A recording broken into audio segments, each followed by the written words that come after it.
It happened. There's no electricity. And so, me and my roommate are gonna make the entire contents of our fridge for the entire day's eating so that nothing goes off. Come with me.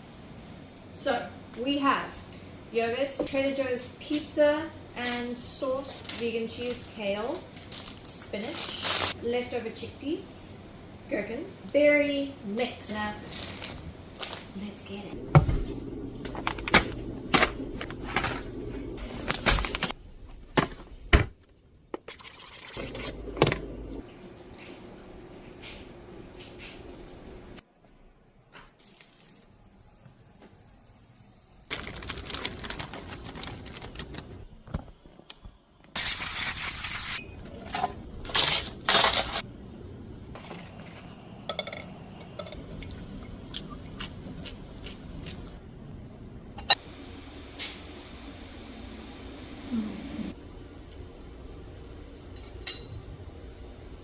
Mm.